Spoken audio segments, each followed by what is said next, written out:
Olá, meus amados irmãos, que a graça e a paz do Senhor Jesus esteja com você. Estamos aqui mais uma vez, pela bondade de Deus, para juntos estudarmos mais uma lição da Escola Bíblica Dominical e desta feita vamos estar estudando a revista Conectar Mais Jovens, da editora Betel, que traz por tema nesse quarto trimestre Paulo, o apóstolo de Cristo. O comentarista desta lição é o pastor Sérgio Nascimento da Costa, e a lição de hoje é a lição de número 10, que traz por título Prisão na Cidade Santa. O texto de referência, para você que está com a sua Bíblia aí no jeito, é Atos capítulo 21, do verso 17 a 20. O versículo do dia vem dizendo desta forma: E agora, pela esperança da promessa que por Deus foi feita a nossos pais, estou aqui e sou julgado. Atos 26 e verso 6. A verdade aplicada diz ainda que Paulo não focava nas circunstâncias, pois para ele o mais importante era cumprir com alegria a missão de proclamar o Evangelho de Cristo. Então, que seja essa também, a nossa visão, que seja também o nosso foco. Louvado seja o nome do Senhor. O apóstolo Paulo, ele se tornou um grande exemplo para todos os cristãos em todo o mundo. Se nós observarmos as suas cartas, nós vamos aprender muito com ele, porque ele realmente foi alguém que se dedicou 100% ao serviço do Senhor. Os objetivos da lição de hoje são 3, e o primeiro dele é expor os acontecimentos em Cesareia. Depois, discorrer sobre a prisão de Paulo em Jerusalém e, em terceiro, explicar como Paulo se portou diante das autoridades. A nossa oração hoje é para que possamos aceitar com alegria e confiança a vontade de Deus e seus desígnios em nossas vidas. Ou seja, a vontade de Deus, ela precisa prevalecer sobre a nossa vida, em tudo que diz respeito às nossas vontades, e decisões. Primeiro, como disse Jesus, buscar em primeiro lugar o reino de Deus e a sua justiça, e as outras coisas Deus proverá. A introdução vem dizendo ainda que Paulo foi preso em Jerusalém e enviado para a prisão na Cesareia, a fim de ser julgado. Parecia o fim de suas viagens missionárias. No entanto, elas prosseguiam em uma nova perspectiva divina. Bendito seja o nome do Senhor. E nessa lição nós vamos estar observando que ele apelou para Roma, Mas tudo isso já era um desígnio de Deus, porque Deus tinha falado para ele que ele iria a Roma e ele pregaria para o povo lá. Quando ele é preso ali, conforme começa aqui a introdução, parece que seria o fim de Paulo. Ele ali seria julgado e talvez executado, mas na hora H ele apela para César, ele apela para Roma e então ele é enviado para Roma. Mas vamos aqui ao ponto-chave, que diz que a prisão de Paulo serviu ao propósito de Deus para que ele fosse pregar o evangelho em Roma, no coração do império. Então, essa é a chave, é o ponto-chave da lição, e nós vamos começando aqui no primeiro tópico, aonde vem nos falar de Paulo em Cesareia. Em Filipos, Paulo encontrou-se com Lucas e juntos foram para Troade, conforme está registrado em Atos, capítulo 20, verso 6. A fim de evitar uma certa demora, utilizou Éfeso como atalho. Também está registrado no capítulo 20, verso 16 de Atos dos Apóstolos.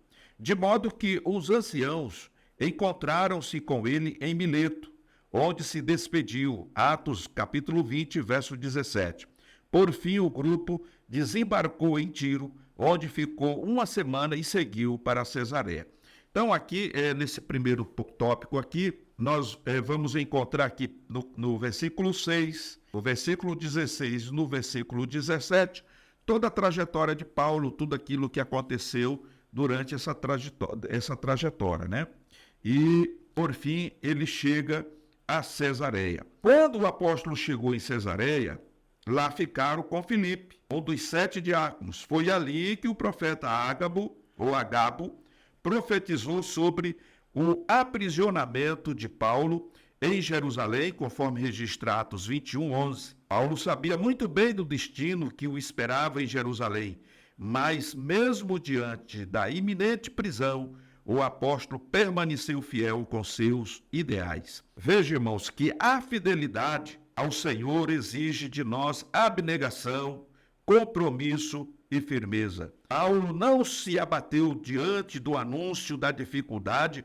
mas a certeza de seu ministério e chamado fazia com que ele fosse inabalável em suas convicções. Quando a gente tem convicção daquilo que o Senhor nos deu, quando a gente tem convicção da nossa salvação e do papel que desempenhamos na obra do Senhor, irmão, nada nos para, nada vai nos parar. Então veja que se Paulo não tivesse esta convicção, não tivesse a convicção desse chamado, ele com certeza, ele desistiria ali, porque a mensagem do profeta foi direta, foi objetiva, e ele disse, olha, ele pegou a cinta de Paulo, conforme vimos na semana passada, e ele se cingiu com aquela cinta e falou, o dono desta cinta será preso, né? E será acorrentado. E ele sabia que era um processo que poderia acontecer a morte para ele. Mas ele não se intimidou, ele não se acovardou e ele se manteve no propósito, que era levar o evangelho, porque como vimos em lições anteriores, ele já tinha o desejo de ir a Roma para pregar ali o evangelho. E agora era a oportunidade que Deus preparava para que ele fosse, embora não fosse da forma como muitos desejariam, né? Porque ele iria através de uma prisão, mas era o momento e era o meio pelo qual Deus estava trabalhando para que ele chegasse a cumprir com os seus objetivos. Bendito seja o nome do Senhor. Por outro lado, o futuro em Deus. Paulo não se sentiu abalado com o que aconteceria com ele no futuro. Pelo contrário, ele estava disposto a seguir os mesmos passos de Jesus, conforme está registrado em 1 Pedro, capítulo 2, e verso 21. Deus o alertou sobre sua prisão através do profeta Agabo, conforme está em Atos, capítulo 21, verso 11. A nossa confiança deve estar em Deus, pois se o Senhor não proteger a cidade, em vão vigia a sentinela, conforme registra o Salmo 127, primeiro. O futuro não deve nos abater, gerar ansiedade ou tirar nossa paz, pois Deus tem cuidado de nós. Jesus nos ensinou que tanto a nossa alimentação quanto a vestimenta, condições básicas de subsistência para o ser humano, fazem parte da providência divina para os seus filhos. Ele tem cuidado de nós. Mateus capítulo 6, 25 a 34. Então veja que o futuro de Paulo estava nas mãos de Deus. E como citamos aqui agora há pouco, a prioridade é o reino de Deus e a sua justiça. Aquele que é chamado pelo Senhor, aquele que tem convicção na sua alma do seu chamado, do seu ministério e da responsabilidade que o Senhor delegou a ele para executar, ele não recua, ele não volta atrás. Mesmo que ele ande ou passe pelo vale da sombra da morte, ele não desiste porque ele sabe que o Senhor é com ele. E o Senhor é capaz de preparar uma mesa, né, no deserto diante dele e dos seus inimigos. Bendito seja o nome do Senhor. Então, irmãos, a nossa confiança deve estar em Deus, em primeiro lugar. Pois se o Senhor, está dizendo aqui no Salmo 127, se o Senhor não proteger a cidade, em vão vigia o sentinela. Tudo é em vão, se o Senhor não estiver no comando, se o Senhor não estiver no controle.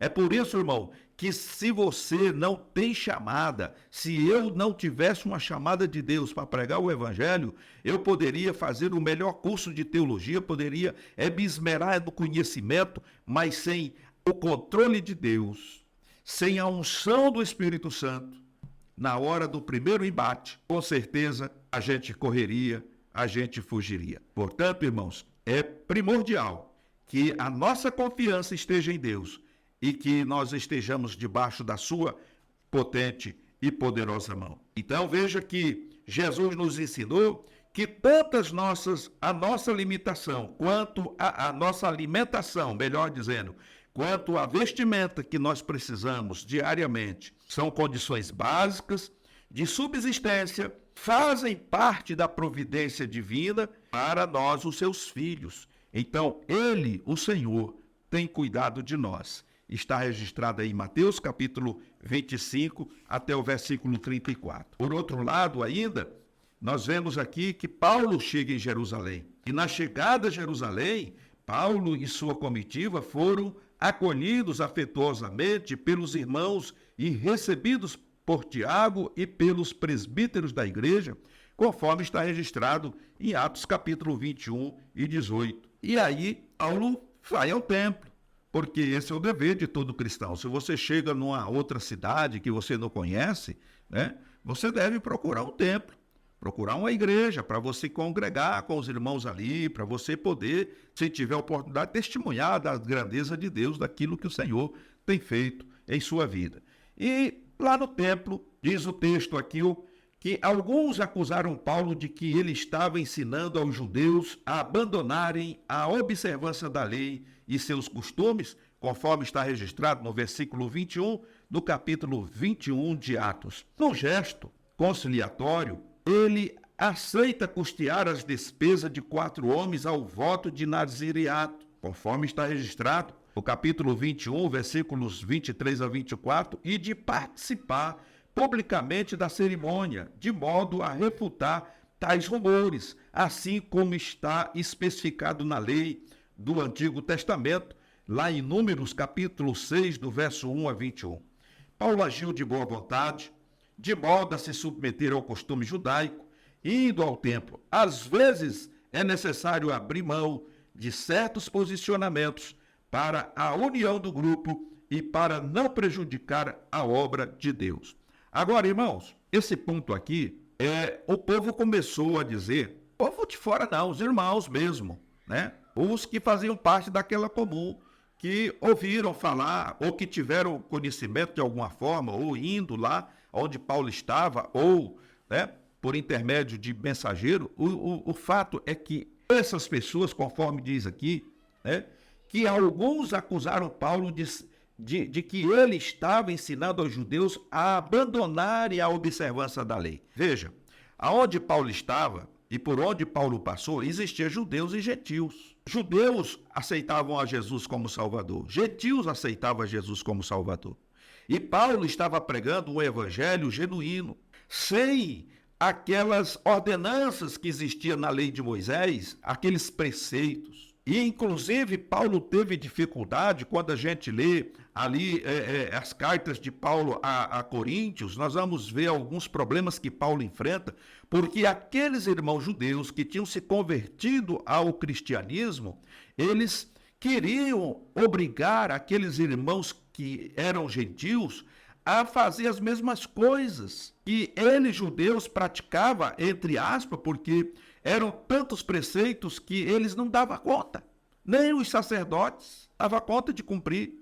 Muitas vezes eles exigiam dos fiéis, mas eles mesmos não conseguiam cumprir, porque era muita coisa. Além daquilo que foi deixado por Deus e que Moisés escreveu, eles criaram N outras coisas para que o povo, né, se submetesse mais à vontade do sacerdócio. Isso era a religiosidade imperando sobre o verdadeiro cristianismo. E agora Paulo ele se vê sendo acusado por estas pessoas, né, por aquelas pessoas que estavam ali, de que ele estava ensinando as pessoas a abandonarem a observância da lei e os seus costumes. E isso causou um grande tumulto. E aí surge essa oportunidade, né, conciliatória, de ele custear despesas de 4 homens que iriam fazer ali um voto de nazireato. Aqueles homens iam se tornar nazireu, e ali tinha uma oferta que precisava ser paga, e Paulo,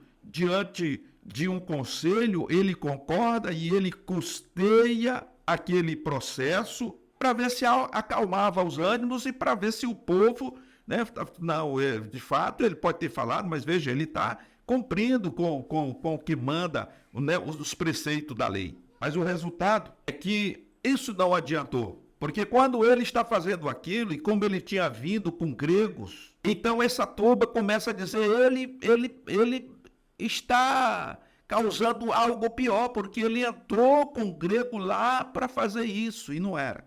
Então, irmãos, o inimigo já tem um velho adágio popular que diz que quando ele não vem, ele costuma mandar um secretário, e o que não faltava ali era isso. Então, o que era para ser uma bênção, o que era para gerar uma paz, acabou provocando algo pior. E aí vemos aqui que quando os judeus da Ásia, que tinham observado Paulo na companhia do gentil Trofimo de Éfeso, acusaram-no de ter levado um não-judeu para dentro do templo. Assim como Jesus, ele sofreu uma falsa acusação de seus irmãos judeus, assim como sua cidade adotiva o rejeitava, os hostis romanos prendem-no. O tribuno romano livra Paulo do linchamento, prendendo-o, conforme está registrado em Atos 21, 33, cumprindo-se então a profecia de Ágabo, ou de Agabo, lá em Atos 21, 10. As adversidades na vida do cristão possuem um propósito.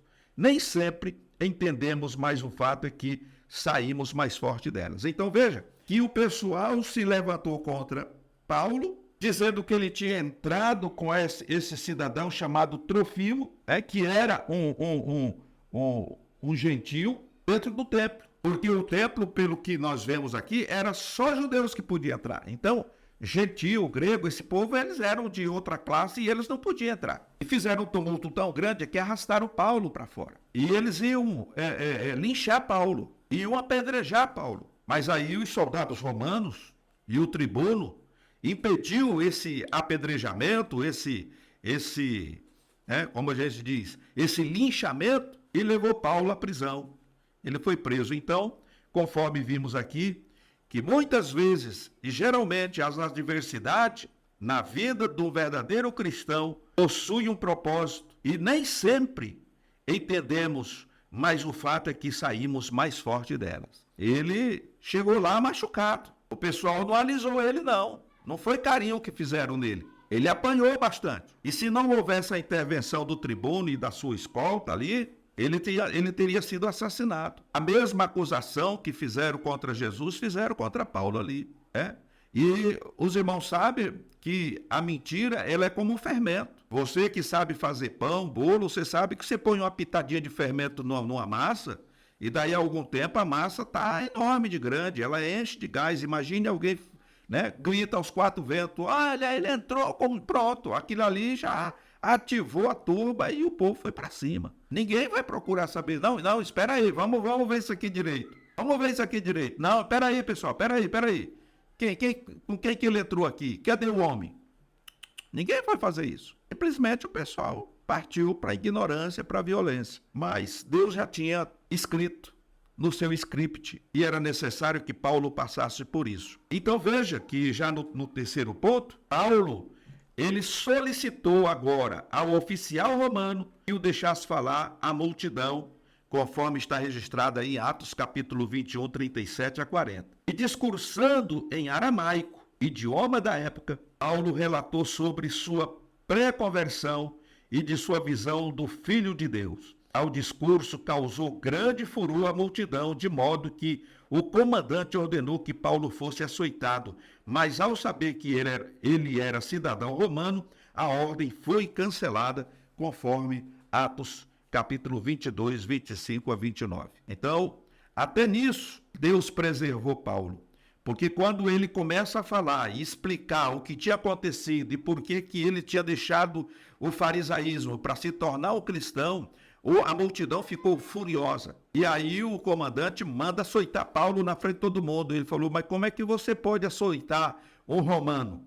Você é romano? Eu, com uma quantia muito grande de dinheiro, consegui essa cidadania, pois eu sou de nascimento. E aí avisaram o comandante. Na hora ele falou, então, meu amigo, suspende isso aí, porque nós não costuma, maltratar os nossos patrícios, os nossos compatriotas, não. Aí mudou, Aí veja bem, Paulo, então, é levado ao Sinédrio.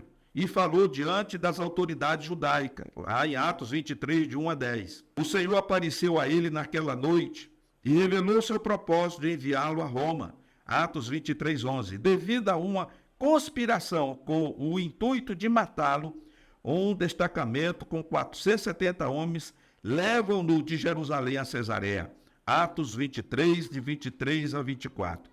E ele ficou preso 2 anos em Cesareia, por ordem do governador romano Félix, Atos 24, 27. Pórcio Festo substituiu Félix no governo da Judéia. Ele era mais justo que seu antecessor, o qual mantivera Paulo preso com a intenção de obter um suborno do apóstolo, mantendo-o cativo só para contentar os judeus, Atos 24, 26.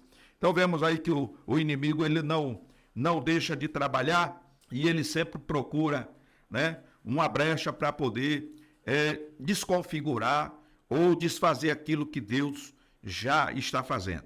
Primeiro, ele é levado diante de Félix e ali ele é enviado para a prisão em Cesareia. Quando você lê o texto, você vai perceber que o menino, acho que sobrinho dele, né, ouviu uma conversa de que as pessoas iam pedir para transferir ele, nesse caminho aí ia matar ele, e aí ele entra em contato com o comandante, e aí esse comandante, ele prepara aí um batalhão, né, 470 soldados, e transfere ele para Cesareia para evitar que alguém o assassinasse. Aí esse Pórcio Festo aqui substitui Félix depois. E aí diz o texto aqui que ele era mais justo que o seu antecessor, o qual mantivera Paulo preso com a intenção de obter um suborno. Ou seja, se alguém chegasse, né, amigo de Paulo, chegasse e falasse: quanto o senhor quer para liberar Paulo?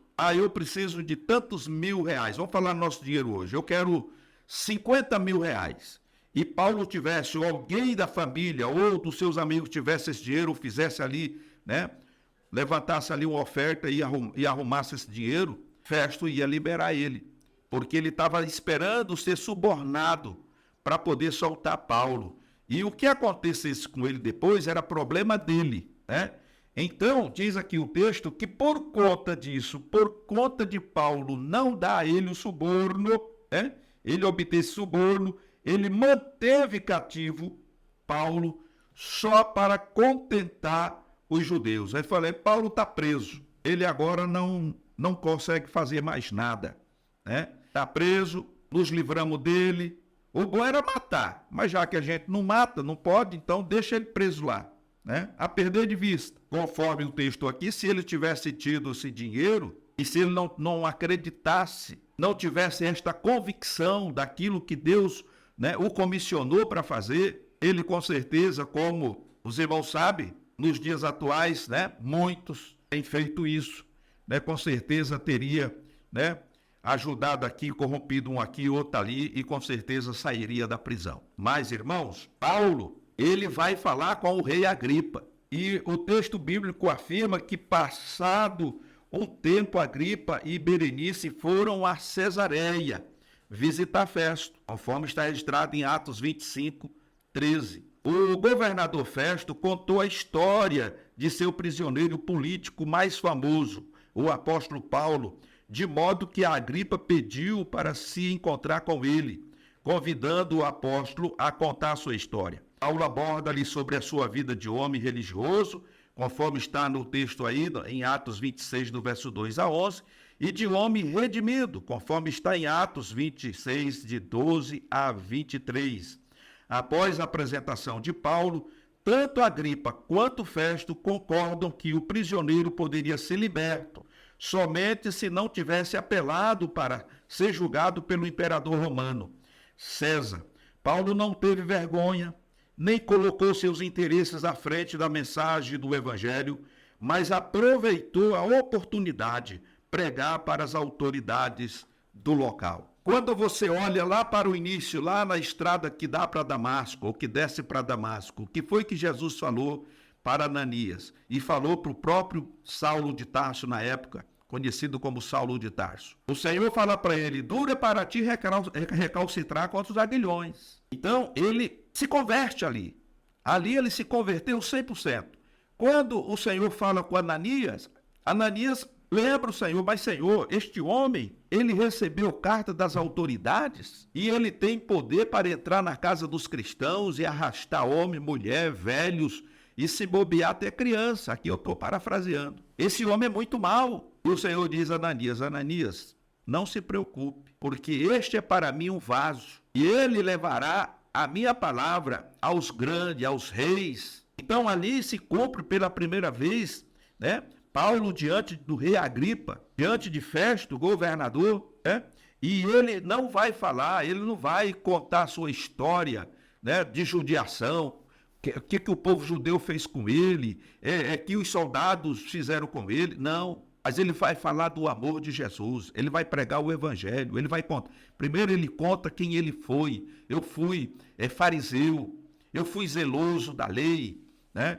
Deu ali o seu currículo. E aí, em seguida, ele começa a falar da mudança, da transformação que Jesus fez na vida dele. E ele fala de tal forma que ele convence o rei Agripa e convence a Festo. E ao ponto de ele dizer, olha, ele poderia ser liberto. Não tem nada que desabone a sua conduta moral. Ele poderia ser liberto. Mas se ele apelou para Roma, apelou para César, aí já muda a situação. Aí nós não podemos fazer nada. Mas qual era o objetivo? Não era pregar em Roma? Então Deus não ia mudar a rota. Então ele desejou ir a Roma, a Espanha. Então Deus preparou tudo e ele foi.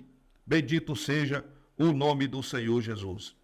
Meus amados irmãos, nem sempre compreendemos ou aceitamos inicialmente os planos de Deus, mas certamente Ele tem o melhor para nós, pois Sua vontade é boa, perfeita e agradável. Que Deus em Cristo te abençoe. Que você mantenha sempre acesa no teu coração essa chama divina de fazer parte daqueles que são comissionados pelo Senhor para levar as boas novas, não importa em que país, em que região, mas que você possa estar disposto a sofrer por Jesus, porque Ele sofreu muito mais por nós. Ele nos deu vida eterna, Ele nos deu uma salvação e nós sabemos que um dia Ele voltará e nos levará para estar com Ele.